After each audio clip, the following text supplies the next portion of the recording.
and they're just announcing our train. So I'm assuming our train's coming in. Yes, we're at Peterborough, and we are going to York today in Yorkshire. So this is our train coming in, and we're in coach K. Did you say K?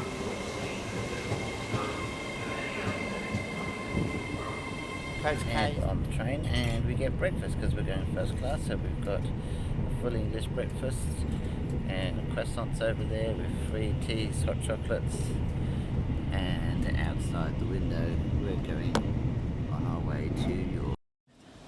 The new Azuma train, which we've just gotten off, and we are now going to have a wander around York. It's supposed to be a nice day. We had a nice breakfast on the train. So on the bridge at York Station is the Costa coffee shop, and this is quite a special one because this is the only one that doesn't feature their red logo, because I believe they were told at York to keep it the same as the rest of the station. So it's got a blue logo. So it's a miserable day in York, but that's okay. What you can see up the top there is the Roman wall, which was built all around the city, obviously to fortify the city. We might get a slightly better look at that later. And here's some more of the Roman wall as we go underneath. We're heading towards the city centre, the river, and to a couple of museums. And over in the distance there you can see York Minster, which is the big cathedral here in the city. So we are now crossing the main river here in York, which is the River Great Ouse. York is prone to flooding, so the river seems quite high today too. There has been a lot of rain, but it is prone to flooding in York from this river. The size and depth of the site was simply staggering, with the metal piling supporting the sides and a hive of activity within it. By the time the excavation had reached Viking, so you can see this is Jorvik Viking house. This was excavated here on the floor. We are at the Jorvik Museum. It's going to take us back to the Viking days of York. In this multicultural society, people have different appearances, languages, religions, and possessions. The remains of part of this thriving city are found right here, and by carefully piecing together all of the archaeological evidence, to save. Slave work continued from Dublin and elsewhere, bringing with them the stories of their lives back in. Slaves were an important part of society all over northern and western Europe at this time. It looks like this soldier is trying to make his way up to Copperville. But before we get there, let's have a look at some of the many craftspeople working here in the city. It's not likely that they grew much food in the yard, but they probably kept animals there, such as those pigs you can see in the pen by the fence. This family also look like they're taking a break. The children are being taught to play Mefree by their grandfather.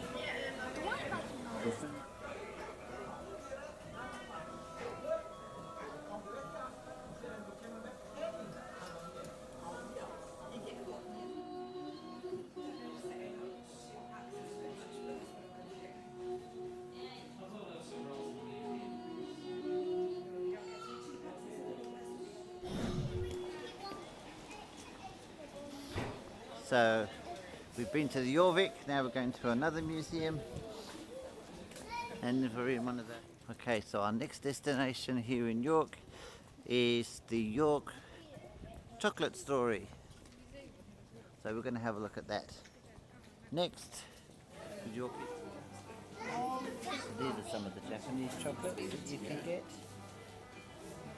in the Kit Kat exhibition, including wasabi flavour, apple flavour, matcha green tea flavour. Some of the adverts from the different chocolates.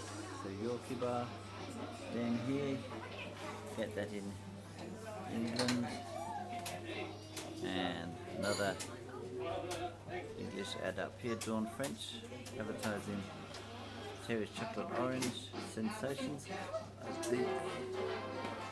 So a big tank of chocolate here in the mirror, as long as you can all see that, guys. Inside here, we have what we call milk chocolate couverture. So we've got cocoa butter, cocoa solid milk powder, and sugar, and we don't count calories here. All the good stuff, don't you worry about that. So that's the tank there.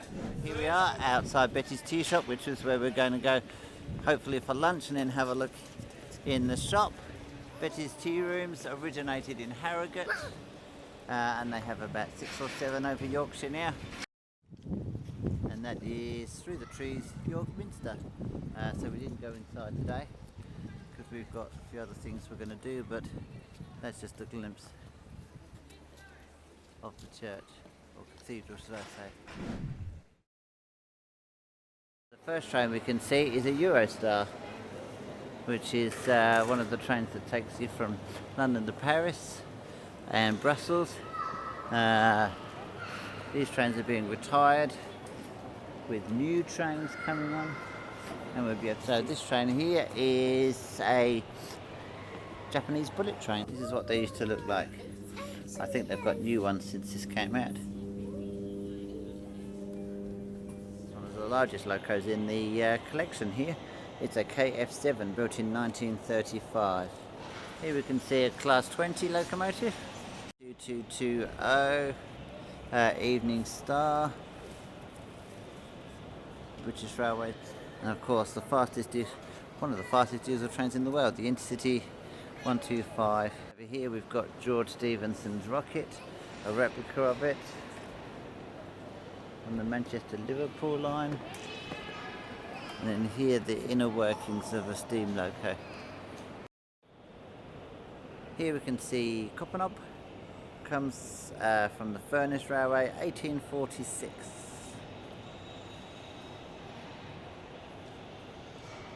So here's the train from the Northeastern line, the Northeastern Railway, Aerolite, 1869, this steam loco. So this is part of a 4-sub Southern Electric train. This is the motor coach. It was built around 19...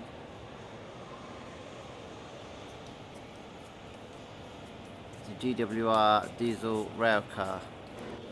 So this is an LMS coach from the Royal Scot, I think.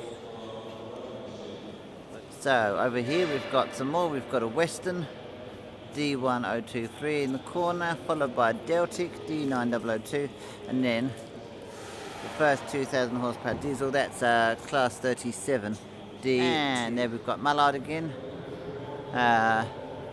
Coronation Scott over there. We said we'd come back to that, so that's in it's actually Dutch's class. That's Topaz, Pullman carriage, just a few more locos, Gladstone there. Well, we're heading down here because what we can see at the end is part of the Royal Train that they used to use.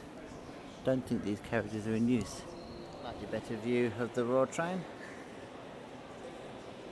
showing off Mark II Pullman, showing business travel off with an electric loco on the front.